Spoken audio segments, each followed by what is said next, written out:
गोगा जी अर्जन और सर्जन के कटे सर लेकर ददरेवा के महलों में आ पहुंचे। आखिर वही हुआ जिसका डर माता बाछल को हमेशा से लगा रहता था। गोगा जी के हाथों में अपने ही भाइयों के सर देख माता बाछल के क्रोध के सीमा ना रही। भोली और साफ मन की माता ने क्रोध में गोगा जी से कहा कि तुमने अपने ही भाइयों को मार डाला, इसी वक्त यहां से चला जा और मुझे कभी जीवन में अपनी शक्ल मत दिखाना। माता की आज्ञा सुनकर गोगा जी दुखी मन और भरे नेत्रों से ददरेवा से निकल गए। पीछा करते हुए माता सीरियल गोगा जी के पास आ पहुंची और गोगा जी के साथ चलने की जिद करने लगी। तब गोगा जी ने कहा कि अभी मेरा खुद का कोई ठिकाना नहीं, तो मैं आपको अपने साथ कहां रखूंगा। इस पर माता सीरियल ने गोगा जी से वचन लिया कि आप मुझसे मिलने आते रहेंगे। रानी के बहुत आग्रह करने पर गोगा जी मान गए और रानी से कहा ऐसा ही होगा, किंतु इसके बारे में आप किसी के समक्ष चर्चा न करें। जिसके बाद गोगा जी वहां से गोरख टीले की तरफ चल दिए और नैनों में नीर लिए रानी सीरियल उन्हें देखते हुए अधीर खड़ी रोती रही।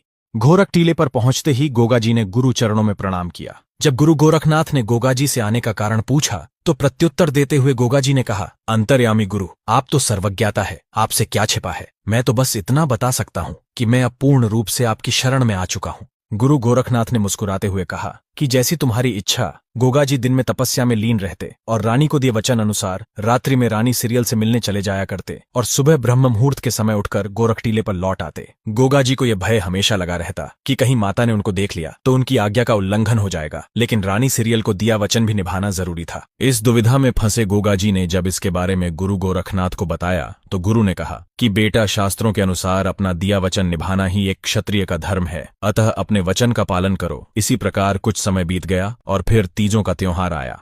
16 सिंगार कर रानी सीरियल तीज झूलने की आज्ञा लेने अपनी सास के पास पहुंची। रानी के सिंगार देख माता बाछल क्रोध में बोली, जब तुम्हारा पति घर बार छोड़कर जा चुका है तो ये हार सिंगार किसे रिझाने के लिए किए जा रहे हैं। अपने ऊपर लगा लांछन रानी सीरियल से सहा ना गया और सीरियल ने माता को प्रत्युत्तर देते हुए कहा, चले तो आपके लिए गए हैं, मुझसे तो नित्य प्रति रात को मिलने आते हैं। माता बाछल ने रानी को झूठी कहते हुए कहा कि जब तक मैं खुद अपनी आंखों से नहीं देख लेती तुम्हारी बातों पर विश्वास नहीं करूंगी। इतना कहकर माता बाछल रानी सीरियल को नौलखे बाग में झूला झुलाकर महलों में लौट आई और द्वारपाल से कहा कि रानी सीरियल के कक्ष के आगे नजर रखो, यदि गोगा आए तो मुझे इसकी सूचना तुरंत मिलनी चाहिए। हमेशा की भांति रात्रि होते ही जब गोगा जी महाराज ददरेवा के महलों में पधारे तो द्वारपाल ने आज्ञा अनुसार माता बाछल को सूचित कर दिया। सूचना मिलते ही माता बाछल गोगा जी के बाहर आने की प्रतीक्षा करने लगी। जैसे ही गोगा जी महलों से बाहर आकर नीले पर सवार हुए तो माता बाछल ने तुरंत सामने आकर घोड़े की लगाम पकड़ ली। गोगा जी ने माता के समक्ष यह सोचकर मुंह फेर लिया कि कहीं माता द्वारा दी गई कभी मुंह न दिखाने की आज्ञा का उल्लंघन न हो जाए, किंतु गोगा जी को यह भली भांति ज्ञात हो गया था कि माता उनका मुख देख चुकी है।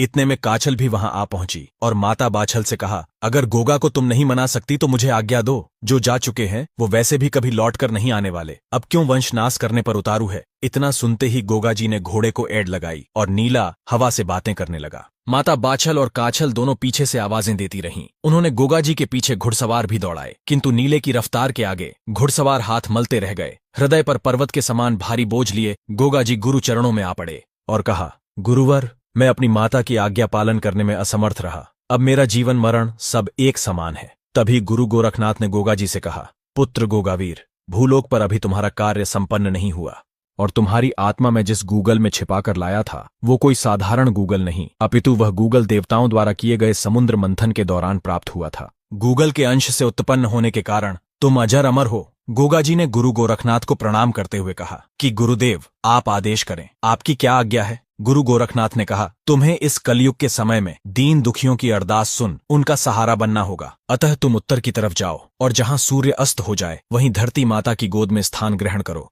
गोगा जी ने गुरु चरणों में प्रणाम किया और नीले पर सवार हो उत्तर की तरफ निकल पड़े। पहले ही बहुत समय बीत चुका था। संध्या होते होते गोगा जी ददरेवा से लगभग 92 किलोमीटर दूर आ पहुंचे और गोगा जी ने रेतीले टीलों की ओट में छिपते सूर्य देव को प्रणाम किया। दिन ढल चुका था।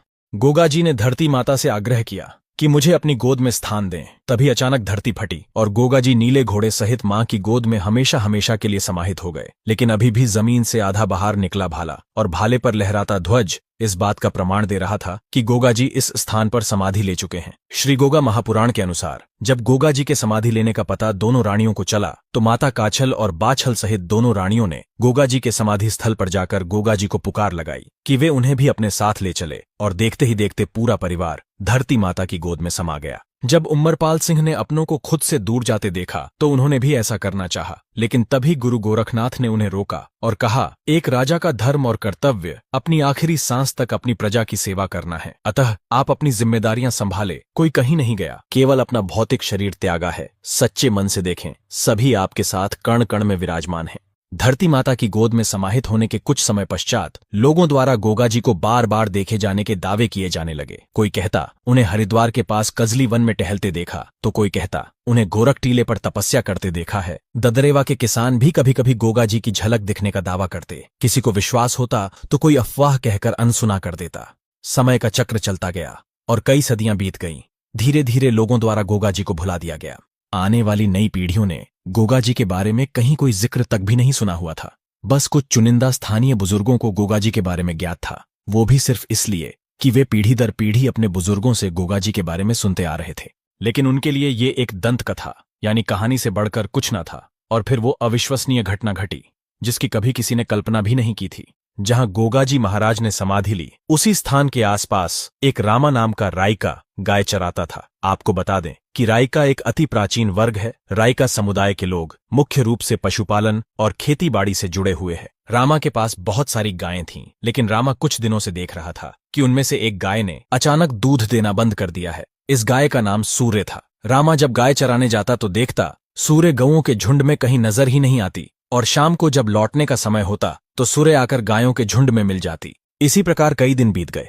माजरा क्या है पता लगाने के लिए रामा ने गाय पर नजर रखी। रोजाना की तरह जब गाय अपने झुंड से अलग होकर जाने लगी तो रामा भी गाय के पीछे पीछे चल पड़ा। गांव के एक बुजुर्ग ग्वाले लक्खी ने देखा कि वह गाय गोरख टीले की तरफ जा रही है और रामा उसके पीछे दौड़ा चला जा रहा है। जैसा कि उनके पूर्वज उन्हें बताते आ रहे थे कि गोगाजी उसी स्थान पर धरती में समा गए थे। कुछ ही क्षण बाद लक्खी ने देखा, घबराया हुआ रामा हांफता हुआ उनकी तरफ ही दौड़ा चला आ रहा है।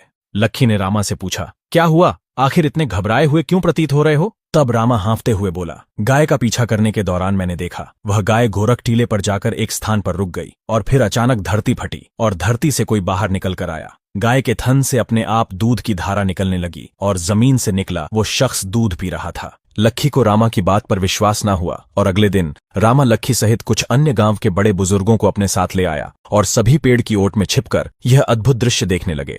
गाय नियमित रूप से उसी स्थान पर जा रुकी और फिर देखते ही देखते धरती फटी और गोगाजी बाहर आए और गौ माता ने गोगाजी को दूध पिलाया। यह देख सभी हक्के बक्के रह गए। सभी को अपनी आंखों पर विश्वास नहीं हो रहा था। बड़े बुजुर्गों को यह समझते बिल्कुल भी समय ना लगा कि ये और कोई नहीं, साक्षात हमारे जाहिरवीर गोगाजी महाराज है। सभी लोगों ने गोगाजी को हाथ जोड़कर प्रणाम किया और मन ही मन क्षमा मांगी, जिसके बाद वहां एक मंदिर निर्माण करवाया गया। राजस्थान के चूरू जिले के ददरेवा मंदिर से लगभग 92 किलोमीटर दूरी पर स्थित यह मंदिर हनुमानगढ़ जिले के गोगामेडी में स्थित है। आपको बता दें कि गोगाजी के इस मंदिर में हिंदू और मुस्लिम दोनों समुदाय के लोगों द्वारा पूजा की जाती है। गोगाजी के जन्म स्थान दत्तखेड़ा यानी ददरेवा में स्थित मंदिर को शीर्षमेड़ी तथा गोगाजी के समाधि स्थल गोगामेडी में स्थित मंदिर को धुरमेड़ी कहा जाता है। इसे लेकर भी इतिहास चोरों द्वारा काफी भ्रांतियां फैलाई गई है और शीर्षमेड़ी को शीशमेड़ी बोलकर सर कटने जैसी अफवाहें बनाई गई है। यहाँ शीर्ष का अर्थ सर्वोच्च तथा शुरुआत से है, धुर का अर्थ धूल, मिट्टी अथवा किसी स्थान के अंतिम छोर से है और गोगाजी के मंदिर को मेड़ी बोला जाता है। अतः गोगाजी के जन्म स्थान को शीर्षमेड़ी तथा समाधि स्थल को धुरमेड़ी कहा गया है।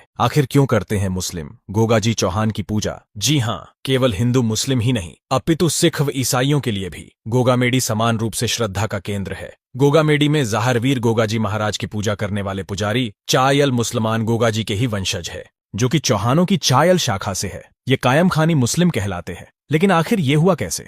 बही भाट द्वारा प्रमाणित गोगाजी की वंशावली कुछ इस प्रकार है: गोगाजी, राव बैरसी, राव उदयराज जी, राव हर्राज जी, राव विजयराज जी, राव पिथोजी, राव लालोजी, राव गोपाल दास, राव जैतसी, राव रूपाल जी, राव तहतपाल जी, राव मोटेराय जी। राव मोटेराय जी के 5 पुत्र थे: कायम सिंह, जबरदे, भोजराज, जिंदे और जगमाल। केवल जगमाल चौहान को छोड़कर राव मोटेराय जी के 4 पुत्रों को फिरोज शाह तुगलक ने इस्लाम में परिवर्तित कर दिया था। करमचंद यानी कायम सिंह के वंशज ही कायम खानी मुस्लिम कहलाते हैं। लेकिन कायम खानी मुस्लिम के अलावा बाकी मुस्लिम भी गोगाजी की पूजा करते हैं। लेकिन क्यों? इसका पहला कारण, गोगाजी को एक ही समय पर अलग अलग जगह युद्ध करता देख महमूद गजनवी ने उन्हें जाहिर पीर की उपाधि दी। गोगाजी के धरती माता की गोद में समाहित होने के पश्चात जब वहां एक छोटा मंदिर बना दिया गया, उसके कुछ समय बाद फिरोज शाह तुगलक हिसार होते हुए सिंध प्रदेश को विजयी करने निकला। रात्रि के समय विश्राम के लिए तुगलक सेना सहित गोगामेडी में ठहरा। बादशाह तुगलक और उसकी सेना ने देखा कि हाथ में मशाल लिए घोड़े पर सवार एक योद्धा विशाल सेना के साथ आ रहा है।